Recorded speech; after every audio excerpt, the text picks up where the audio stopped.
thing that horrifies me about this question is the way that we interpret and breathe in our news, and especially younger people, I think, are sort of used to information blasts, sort of coming at you in little 20-second spurts, short stories. So how are they going to be able, young readers, how are they going to be able to be trained to sit down and read a 5,000-word article? I don't think that's the difficulty that we're facing as more and more newspapers are going to fall into the digital world. So that's my fear. How as a society we're going to be able to get that information, because usually the good information comes in those 5,000. You take your time and you actually really investigate a story. So that's sort of the other. I think that's a bigger question for me that I look at constantly, and from a TV guy, that's. I want to get certain kinds of stories really fast and without killing trees. So I want to know about the weather. I want to know about traffic jams and certain kinds of little blips of information. They should come as fast as possible. It should be current. It should be easy, and they should be out there. Certain other kinds of stories, I just don't want that way. I want to be able to stick them in my suitcase and go somewhere.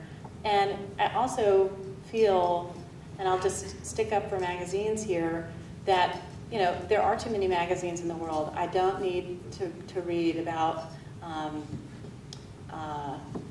fly fishing in Alabama magazine. It's just too much of a, there should be probably some correction in the number of magazines that are out there. But I do also think that people still love magazines of beautiful objects. They love pictures. They love these photos, the really high art photographs.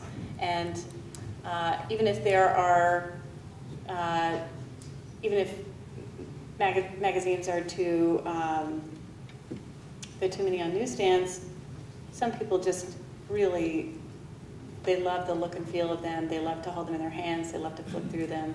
And that experience, until somebody can really make an argument that should go away, I think that'll also be a viable part of print. Well, I've grown up working in print and learning, like most of us are, to adapt and evolve and work online in many fashions. I'm wondering if that's true, Julie, as well in radio. Have you had to adapt the way you do your work because of the rise of the internet? Well, it's interesting how this translates into radio, I think, actually, because as some of you may know, a lot of national public radio shows have been canceled in the last 6 months, and at the same time, there are droves of young people coming into the field wanting to create not just hard news features, but like long-form documentary. And I think a lot of what we concentrate on is people's attention spans going away and everything shortening into sort of the Twitter blast, read everything, hear a soundbite mentality, where people are really hungry for good stories and to learn how to tell good stories. So it's something that we have a sort of hopeful sense that, at least in radio, people will always want to hear these stories and connect through voice and sound to things. So it's a funny time, because in some ways things seem very dire for public radio. In other ways, we're really hopeful that at a certain level things will never go away and people will always support their public radio stations. And I think that radio is going to ride this time out really successfully, actually, because more people are coming into a listening culture and listen on their commute time anyway on the radio, but now through podcasts and through being able to shift to times of convenience when you're listening. You don't have to listen by appointment anymore. Everything is becoming so listener friendly that I feel like radio is kind of coming out on the top in this sort of battle. Well, I hope you're right. Yeah, we do too. Let me take a step back with the big picture question. You could start down at your end, Jeff. I'm curious, I want to hear what you all have to say about this. Obviously, mass media is evolving very rapidly. We don't know where it's going, but I'm wondering what you would say are the very biggest, most substantial changes in the industry and how they've affected you in the last year or two. Well, it's a business, and the economics of the business are getting drastically cut. So you end up doing 14 different jobs instead of 10 years ago. I would just direct and produce. I would go do a story. I'd come back. I'd write it, I'd edit it, and then go and hand it over, and I would go on the air. And the marketing people, and the PR people, and the radio side, they would all sort of do their jobs. Now I have to do all of that, and it's interesting, it's inspiring, and it's exhausting.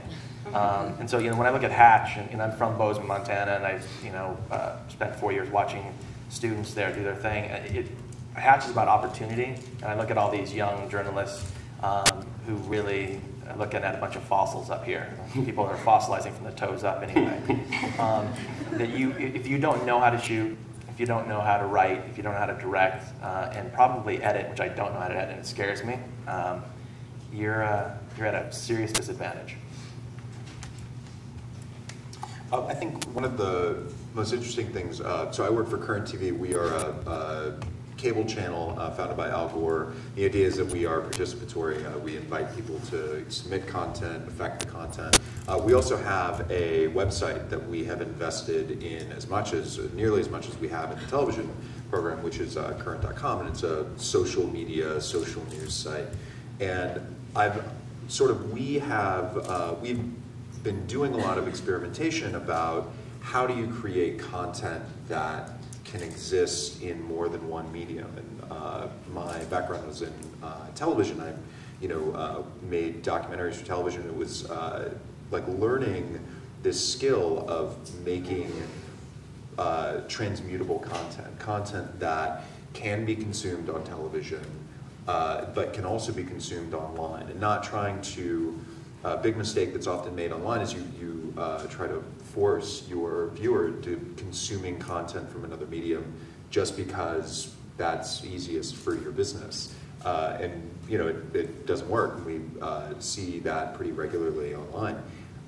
And so one of the biggest changes just in the last few years that I've sort of spent a lot of time working on and thinking about is when you create content, when you cover a story, how can you create bits of that story that can exist in these different media, and even online, exist in different spaces online? What is the Twitter post that represents the 7-minute television documentary, and also the 3-minute outtake of the interview that you post to Facebook that drives people back to the web asset, which drives people to the show that it airs in? Yeah. I actually did that last week. I'm not just being absurd. You have the answer to that question. We'll talk about it.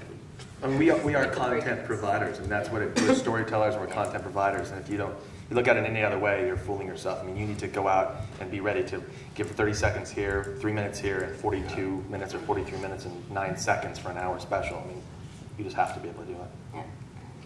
Julie, big changes that you?